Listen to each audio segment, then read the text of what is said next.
ಇತ್ತೀಚಿನ ದಿನಗಳಲ್ಲಿ real estate ಆಗಿರ್ಬೋದು, ಸ್ಟಾಕ್ ಮಾರ್ಕೆಟ್ ಆಗಿರ್ಬೋದು, ಬೇರೆ ಬೇರೆ ಕಡೆ ಮ್ಯೂಚುವಲ್ ಫಂಡ್ ಆಗಿರ್ಬೋದು, ಒಂದಷ್ಟು ಹಣವನ್ನ ಸೇವ್ ಮಾಡೋದಕ್ಕೆ ಫಂಡ್ ಅನ್ನ ಮಾಡ್ತಾ ಇರ್ತಾರೆ. ಹಾಂ ಸರ್. ಸೊ ಇದರಲ್ಲಿ ನಿಮ್ಗೆ ಯಾವ್ದು ಬೆಸ್ಟ್ ಅಂತ ಅನ್ಸುತ್ತೆ? ನೀವೇನಾದ್ರೂ ಇನ್ವೆಸ್ಟ್ ಮಾಡ್ತೀರಾ ಈ ತರದಕ್ಕೆಲ್ಲಾನು ಅಂತ? ಸರ್ ನಾನು ಮ್ಯೂಚುವಲ್ ಫಂಡಲ್ಲಿ, ಶೇರ್ ಮಾರ್ಕೆಟಲ್ಲಿ ದೊಡ್ಡ ಹೇಳ್ತೀನಿ ಸರ್. ಶೇರ್ ಮಾರ್ಕೆಟ್ ಎಷ್ಟು ಒಳ್ಳೇದಂದ್ರೆ ಅಷ್ಟೇ ದೊಡ್ಡ ಫ್ರಾಡ್ ಸರ್. ಹ್ಮ್ ಹ್ಮ್ ನಾನು ಕಳ್ಕೊಂಡಿದ್ದೀನಿ ಸರ್ ಶೇರ್ ಮಾರ್ಕೆಟಲ್ಲಿ. ನಾನು ಭಾಳ ನೀಟಾಗಿ ಓಪನ್ ಆಗಿ ಹೇಳ್ಬಿಡ್ತೀನಿ ಸರ್ ನಾನು. ಹ್ಮ್ ಶೇರ್ ಮಾರ್ಕೆಟಲ್ಲಿ ನಾನು ತಗೊಂಡ ಶೇರ್ಸ್‌ಗಳು ಒಳ್ಳೆ ರೇಟ್‌ಗೆ ಶೇರ್ಸ್ ತಗೊಂಡಿದ್ದೆ. ಹ್ಮ್ ಇವತ್ತು ನಾನು ತಗೊಂಡ್ರೆ ಎಲ್ಲಾ ಶೇರ್ಸು ಬಿದ್ದೋಗ್ಬಿಟ್ಟಿದೆ ಕೆಳಗಡೆ. ಹ್ಮ್ ಯಾರನ್ನ ಕೇಳೋಣ ಸರ್ ಇವಾಗ? ಲಾಸ್ ಸರ್ ಅದು ನಮ್ಗೆ. ಇವಾಗ ನಾನು ತಗೊಂಡಿರೋ ಶೇರು ಒಳ್ಳೆ ರೇಟ್ ₹100 ಇದ್ದಾಗ ನಾನು ತಗೊಂಡಿದ್ದೆ. ಹ್ಮ್ ಇವತ್ತು ಆ ₹100 ಇರೋ ಶೇರ್ ₹50 ಬಂದಿದೆ. ₹50 ಲಾಸ್ ನನಗಲ್ಲಿ. ಆ ₹50 ಯಾರು ಭರಿಸ್ಕೊಡ್ತಾರೆ? ಯಾವ ಕಂಪನಿ ಭರಿಸ್ಕೊಡಿ? ಯಾರು ಭರಿಸ್ಕೊಡಲ್ಲ. ಅವತ್ತೇ ನಾನು ಡಿಸೈಡ್ ಮಾಡಿದೆ ಈ ಶೇರ್ ಮಾರ್ಕೆಟ್ ಸಹವಾಸಕ್ಕೆ ಹೋಗ್ಬಾರ್ದು ಅಂತ. ಜನಗಳಿಗೆ ಹೇಳ್ತಾರೆ ಸರ್ ಅಷ್ಟು ದುಡ್ಡು ಮಾಡ್ಕೊಡ್ತೀವಿ, ಇಷ್ಟು ದುಡ್ಡು ಮಾಡ್ಕೊಡ್ತೀವಿ, ನಾಳೆ ಬಂದ್ಬಿಡ್ತದೆ, ನಾಡಿದ್ದು ಬಂದ್ಬಿಡ್ತದೆ. ಶೇರ್ ಮಾರ್ಕೆಟಲ್ಲಿ ತುಂಬಾ ಅತಿ ಬೇಗ ದುಡ್ಡು ಮಾಡ್ಬೋದ? ಅತಿ ಬೇಗ ಕಳ್ಕೊಂಡಿರೋರು ಇದಾರಲ್ಲ ಸರ್. ಹ್ಮ್ ಸರ್ ಅದರಲ್ಲಿ ಲಕ್ ಇರ್ಬೇಕು ಸರ್. ಹ್ಮ್ ಹ್ಮ್ ಮ್ಯೂಚುವಲ್ ಫಂಡ್ಸ್ ಸರ್. ಹ್ಮ್ ಯಾಕಂದ್ರೆ ಅದ್ರ ಮೇಲೆ ನಾನು ಅಷ್ಟೊಂದೇನು ಜಾಸ್ತಿ ಅದ್ರ ಬಗ್ಗೆ ನಾಲೆಜ್ ಇಲ್ಲ ಸರ್ ನನಗೆ ಹ್ಮ್ ಮ್ಯೂಚುವಲ್ ಫಂಡ್ ಬಗ್ಗೆ. ಶೇರ್ ಮಾರ್ಕೆಟ್ ಮಾತ್ರ ನನ್ನ ಲೆಕ್ಕಕ್ಕೆ ಪಕ್ಕಾ ಫ್ರಾಡೇ ಸರ್ ಅದು. ಯಾರಂದ್ರೆ ಇಂಥ ದೊಡ್ಡ ದೊಡ್ಡ ಕಂಪ್ನಿಗಳು ದೊಡ್ಡ ದೊಡ್ಡವರು ದುಡ್ಡು ಮಾಡ್ಕೋತಾರೆ ಅಷ್ಟೇ. ಹ್ಮ್ ಸಣ್ಣ ಪುಟ್ಟದವ್ರು ಎಲ್ಲ ಮಾಡ್ಕೊಳಕ್ ಆಗಲ್ಲ ಸರ್ ಅದರಲ್ಲಿ. ಯಾರೋ ಒಬ್ಬರಿಗೆ ಲಕ್ ಇದ್ದಾಗ ಅವ್ರಿಗೆ ದುಡ್ಡು ಬಂದಿರುತ್ತೆ. ಅವರು ದುಡ್ಡು ಬಂತು ಅಂತ ಹೇಳ್ತಾರೆ. ಅದನ್ನ ನೋಡಿ ಇನ್ನ 4 ಜನ ಹೋಗ್ತಾರಲ್ಲ, ದಡ್ರು ಸರ್ ಅವ್ರು. ಹ. ಯಾಕಂದ್ರೆ ಉದಾಹರಣೆ ನಾನೇ ಸರ್. ನಾನು ದುಡ್ಡು ಹಾಕಿ ಶೇರ್ ಮಾರ್ಕೆಟ್ ದುಡ್ಡು ಕಳ್ಕೊಂಡಿದ್ದೀನಿ ಸರ್ ನಾನು. ಈಗ ಜನ ಅದಕ್ಕೂ ಕೇಳ್ತಾರೆ. ಇವ್ರು ಕರೆಕ್ಟ್ ಆಗಿ ತಿಳ್ಕೊಳಕ್ ಬಂದಿಲ್ಲ ಶೇರ್ ಮಾರ್ಕೆಟ್ ಬಗ್ಗೆ. ಸರ್ ಅದನ್ನ ಹೆಂಗೆ ನನಗೆ ಹ್ಯಾಂಡಲ್ ಮಾಡ್ಬೇಕು ಅಂತ ತುಂಬಾ ಗೊತ್ತಿಲ್ಲ ಸರ್ ಅಂತ ನಾನು ಹೇಳ್ತಾ ಇಲ್ಲ ಕೇಳ್ತಾರೆ. ಸರ್. ನಾನು ತಗೊಂಡಾಗ ₹100 ಸರ್ ಶೇರ್ ವ್ಯಾಲ್ಯೂ. ಒಂದು 2 ತಿಂಗಳು 3 ತಿಂಗಳು ಅದೇ ಶೇರ್ ವ್ಯಾಲ್ಯೂ ತುಂಬಾ ಜಾಸ್ತಿ ಹೋಯ್ತು ಸರ್. ಹ್ಮ್ 150 ಹೋಯ್ತು ಸರ್. ಅವತ್ತೇ ನಾನು ಕೊಟ್ಟಿದ್ರೆ ಚೆನ್ನಾಗಿತ್ತು ಸರ್. ಇವಾಗ ಲಾಂಗ್ ಟರ್ಮ್ ಅಂತ ನಾವು ಶೇರ್‌ಗಳನ್ನ ತಗೊಂಡಿರ್ತೀವಲ್ಲ, ಅದು ಜಾಸ್ತಿ ಬೆಳೆಯುತ್ತೆ ಅನ್ನೋ ಉದ್ದೇಶಕ್ಕೋಸ್ಕರ ನಾವು ತಗೊಂಡಿರ್ತೀವಿ. ಹ್ಮ್ ಹ್ಮ್ ಇಡೀ ಮಾರ್ಕೆಟ್‌ನೇ ಡಬಾಕ್ ಬಿಡ್ತಾರೆ. ಹ್ಮ್ ಯಾಕೆ ಡಬಾಕ್ತಾರೆ ಮಾರ್ಕೆಟ್‌ನ? ದೊಡ್ಡವ್ರು ಮಾಡೋಂಥ ವ್ಯವಹಾರಗಳು ಸರ್ ಅವೆಲ್ಲ. ಹ್ಮ್ ಹ್ಮ್ ಎಲ್ಲ ಅವ್ರವ್ರಲ್ಲೇ ನಡೀತದೆ ಸರ್. Share market understanding. ನಮ್ದೆಲ್ಲ ಏನ್ ನಡೆಯಲ್ಲ ಸರ್.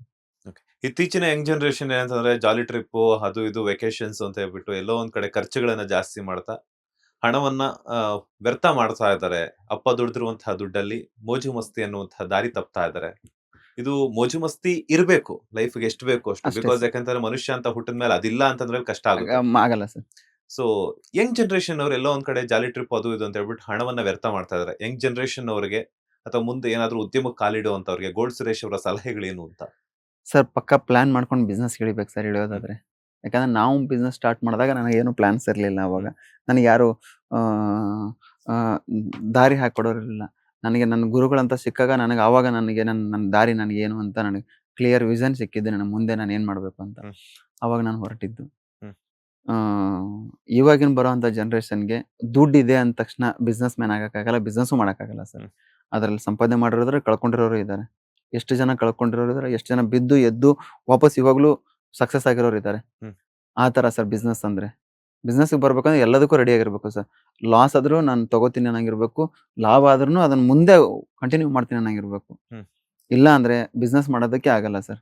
ಪ್ರಾಫಿಟ್ ಆಂಡ್ ಲಾಸ್ ಬೋತ್‌ನ ನಾವು ಸಮವಾಗಿ ತೂಗಿಸ್ಕೊಂಡು ಹೋಗ್ಬೇಕು ಸರ್. ಅಂದಾಗಲೇ ನಾವು ಬಿಸ್ನೆಸ್ ಮ್ಯಾನ್ ಆಗಕ್ಕೆ ಸಾಧ್ಯ ಸರ್. ಓಕೆ.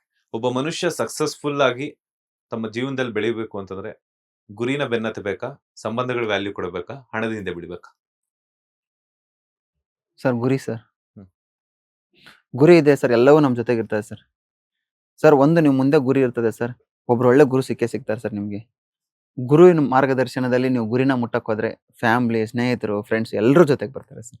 ಸೊ ಇನ್ನೊಂದು ವಿಚಾರ ಏನಂತಂದ್ರೆ ನಾವ್ ಯಾವುದೇ ಒಂದು ಕೆಲಸನ ಶುರು ಮಾಡ್ಬೇಕು ಅಂತಂದ್ರೆ ಸೊ ಕೆಲವ್ರು ಏನ್ ಮಾಡ್ತಾರೆ ಒಂದಷ್ಟು ಜನರ ಸಲಹೆಗಳನ್ನ ತಗೊಂತಾರೆ. ಹ್ಮ್. ಇನ್ನೊಂದು ಕೆಲವ್ರು ಏನ್ ಮಾಡ್ತಾರೆ ಯಾರಿಗೂ ಕೂಡ ಒಂದು ಹಿಂಟು ಸಹ ಬಿಡದಿದ್ದಂಗೆ ತಮ್ಮ ಸ್ವಂತ ಆಲೋಚನೆಯನ್ನ ಇಟ್ಕೊಂಡು ಆ ಒಂದು ಕೆಲಸವನ್ನ ಶುರು ಮಾಡ್ತಾರೆ.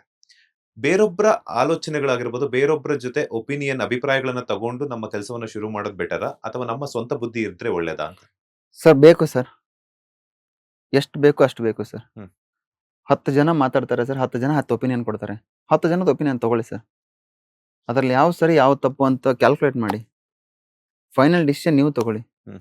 10 ಜನದಲ್ಲಿ 6 ಜನ ಒಳ್ಳೆ ಒಪಿನಿಯನ್ ಹೇಳಿರ್ತಾರೆ. ಇನ್ನು 4 ಜನ ಕೆಟ್ಟ ಒಪಿನಿಯನ್ ಹೇಳಿರ್ತಾರೆ. ಅವ್ರ ಒಪಿನಿಯನ್ ತಗೊಂಡ್ರೆ ಹೇಗಿರುತ್ತೆ, ಇವ್ರ ಒಪಿನಿಯನ್ ತಗೊಂಡ್ರೆ ಹೇಗಿರುತ್ತೆ ಅನ್ನೋದನ್ನ ಯೋಚನೆ ಮಾಡಿ ಸರ್. ಹ್ಮ್.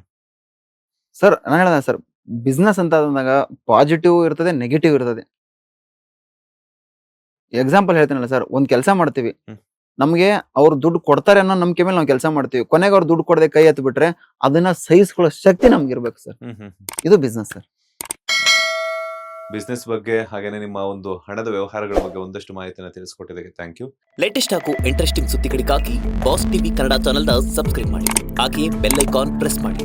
ಇದರ ಜೊತೆಗೆ ಫೇಸ್ಬುಕ್, ಇನ್ಸ್ಟಾಗ್ರಾಮ್, ಎಕ್ಸ್ ನಲ್ಲೂ ಮಿಸ್ ಮಾಡದೆ ಫಾಲೋ ಮಾಡಿ.